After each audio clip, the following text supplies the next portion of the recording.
스토리텔러 김 작가의 텔러 여러분 안녕하십니까? 재밌는 이야기 속에서 의미를 찾아 우리가 함께 소통하며 성장하는 채널 스토리텔러 김 작가입니다. 네이비실을 아시나요? 네이비실은 미국 해군이 운용하는 특수 전투 부대인데요. 막강한 전투력과 높은 임무 수행률을 자랑하고 있습니다. 네이비실은 1962년 1월 1일 창설한 미국의 해군 특수전 부대입니다. SEAL은 Sea, Air, Land의 약자로 육해공 어떤 환경에서도 작전 수행이 가능한 부대를 의미합니다. 현대전의 특성상 해군이 바다 외 지역에서 대응해야 하는 상황이 많아지면서 이에 효과적으로 대응하기 위해 만들어졌습니다. 게릴라전, 대테러전, 요인 경호, 주요 시설 파괴, 특수 정찰 등 특수전 전반에 활약하는 명실상부한 세계 최강의 특수부대입니다. 네이비실은 베트남전, 그라나다 침공, 파나마 침공, 걸프전, 2001년 아프가니스탄, 2003년 이라크 파병, 2011년 오사마 빈 라덴 사살 등의 임무를 수행하고 있습니다. 네이비실 대원이 되기 위해서는 24개월의 훈련 과정을 이수해야 하는데요. 미 해군 내에서도 가장 뛰어난 요원들이 참가하지만 훈련생 중 70%에서 80%가 중도에서 포기할 만큼 혹독한 훈련으로 유명합니다. 이 책 네이비실 승리의 기술 저자인 조코 윌링스 소룡은 네이비실이 강한 이유는 뛰어난 신체 능력이 아닌 극한 상황을 견딜 수 있는 정신력이라고 말하고 있습니다. 어제가 내 인생에서 가장 편했던 날이라는 네이비실의 표현은 매일 새로운 도전을 기꺼이 감수하는 강철 멘탈을 강조하고 있습니다. 매일 목숨이 왔다 갔다 하는 위험한 전쟁터가 아니라 해도 우리는 저마다 작은 승리와 패배를 반복하는 우리 자신만의 전쟁을 치르며 하루하루를 살고 있습니다.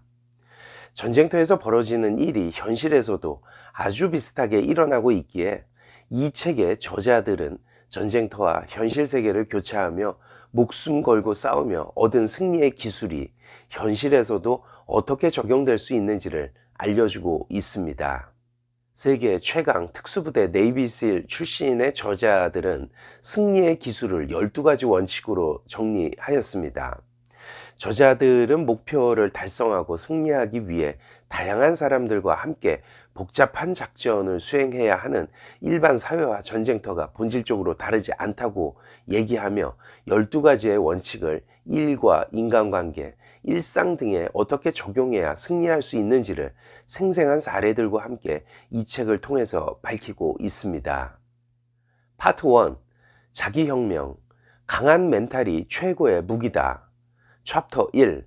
극한의 오너십으로 무장하라. 챕터 2. 나쁜 팀은 없다. 나쁜 리더만 있을 뿐. 챕터 3. 남을 설득하기 위해 반드시 갖추어야 할 설득의 기술. 챕터 4. 전쟁에서 이기려면 적보다 먼저 자존심을 죽여라. 파트 2. 전쟁의 기술.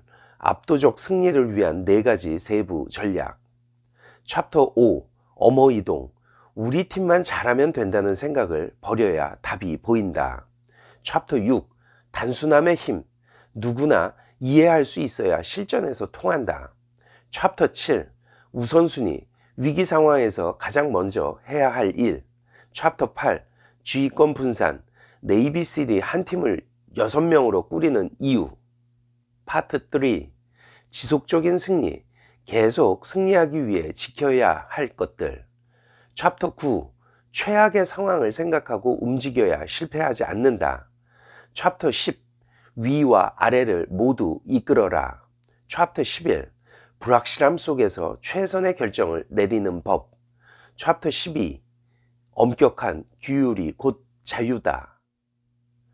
목차의 파트와 챕터들 항목만 보시더라도 이 책에서 무슨 이야기를 하려고 하는지 알 수 있는데요. 책은 실수를 저질렀을 때의 대처법, 어려운 상대와 대화하는 법, 자신 없는 사람이 알아야 할 것들 등의 사회생활에서 필요한 지혜를 언급하고 있으며 특히 리더십에 대해 공감 가는 좋은 이야기가 많이 있습니다. 특히 이 책에서 강조하는 것은 극한의 오너십입니다. 책의 표지에도 익스트림 오너십이라고 적혀 있는데요. 탁월한 업적을 세운 군인이나 팀, 기업인 등의 공통적으로 발견되는 요소가 바로 극한의 오너십이라는 것입니다. 적군과의 전투나 경쟁 회사와의 실적 대결이나 결국 모든 일은 사람이 하는 것이며 마음가짐이 무너지면 어떤 일도 풀리지 않습니다. 극한의 오너십은 자신과 관련된 모든 일에 책임의식을 갖는 것입니다. 한마디로 변명하지 말고 남 탓하지 말고 성공이든 실패든 모든 일에 책임을 지라는 것이죠. 자신의 임무뿐만 아니라 임무에 영향을 미치는 모든 것을 자기 책임이라고 생각한다는 점입니다. 이들은 어떤 경우에도 다른 팀원을 비난하지 않습니다. 누군가의 실수로 임무가 실패로 돌아가도 남을 탓하지 않죠. 변명하지 않습니다. 위기나 장애물을 만나면 불평하는 대신 대안을 궁리해 문제를 해결합니다.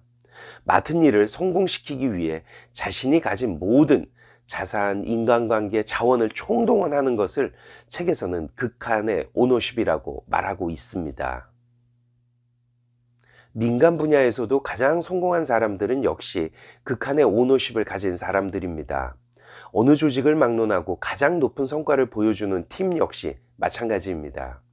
변명을 하거나 남을 비난하는 것을 멈추고 삶의 모든 것에 오너십을 갖게 되면 어떻게든 스스로 문제를 풀기 위해 행동에 나서게 되고 그들은 더 나은 리더, 더 나은 팔로우, 더 믿음직한 팀원으로 임무 완수를 위해 본질적인 일에 집중하는 전문가가 되는 것입니다. 그와 동시에 그들은 더 겸손해질 수 있습니다. 자존심을 잠시 접음으로써 관계를 망치거나 임무에 악영향을 미치는 이 일을 방지할 수 있게 되는 것입니다.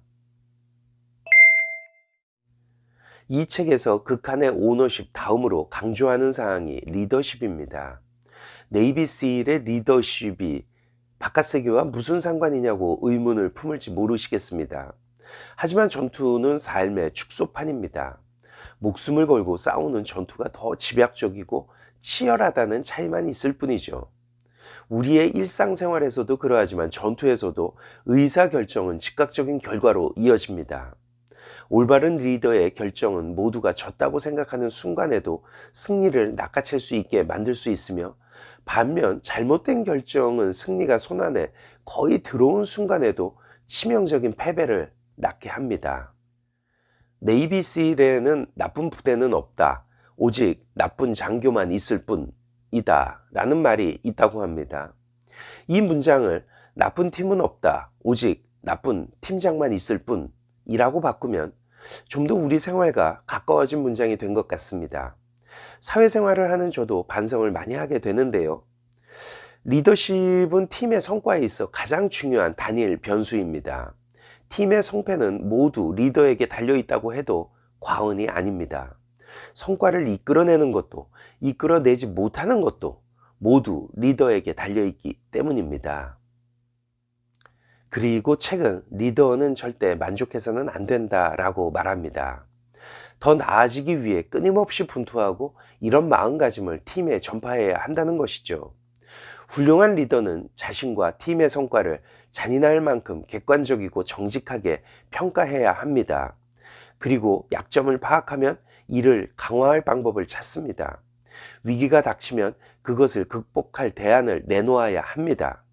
어디서든 최고의 조직은 역량을 더 강화하고 목표치를 상향해 끊임없이 나아가려는 마음을 갖고 있어야 하기 때문입니다. 이런 정신은 개인으로부터 시작해 모든 팀원에게 전파돼 팀의 문화가 되고 새로운 기준으로 자리 잡아야 합니다. 나쁜 팀은 없다. 오직 나쁜 리더만 있을 뿐이라는 사실을 인식하는 것이 극한의 오너십을 향한 첫걸음이며 이를 체화한 리더는 전장에서 상대를 압도하는 팀을 갖게 될 것입니다. 그 전장이 어디든 말이죠. 이처럼 극한의 오너십으로 다져진 조직은 강력한 리더가 잠시 사라져도 크게 동요하지 않습니다. 전장에서는 핵심 지휘관이 쓰러졌을 경우에 대한 대비가 얼마나 잘 되어 있는지가 팀의 성공에 결정적인 역할을 하게 됩니다. 기업에서도 핵심 역량을 하는 인물이 자리를 비우거나 조직을 떠나는 일이 자주 생기죠. 그러므로 모든 팀은 유사시에 대비한 한 단계 아래 리더가 상관의 역할과 책임을 수행할 수 있도록 대비해야 합니다. 그래야 팀의 임무가 끊이지 않고 이어져 목표를 달성할 수 있습니다. 제가 개인적으로 좋아하는 네이비실의 문장은 둘은 하나이며 하나는 아무것도 아니다 라는 말입니다.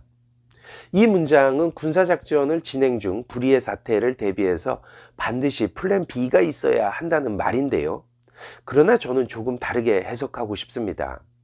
혼자서는 할 수 있는 일이 한계가 있습니다. 그러나 둘이 할 수 있는 일은 무한하다라고 인식하고 싶습니다. 언제나 그러하지만 최근 경제 상황이 많이 안 좋다는 이야기를 합니다. 그러나 사실 중요한 것은 외부 환경이 아니죠. 외부 환경이 아무리 좋다고 하여도 내부적인 조직의 분열은 전체 조직의 와해를 가져올 것입니다. 그러나 어렵고 힘든 외부 환경에 조직이, 팀이 더욱 단합한다면 오히려 튼튼하게 성장하는 조직으로 거듭 성장할 수 있을 것입니다. 다음 시간에는 네이비실의 세부 운영 전략에 대해서 알아보도록 하겠습니다. 지금까지 재미있는 이야기 속에서 의미를 찾아 우리가 함께 소통하며 성장하는 스토리텔러 김 작가였습니다. 감사합니다.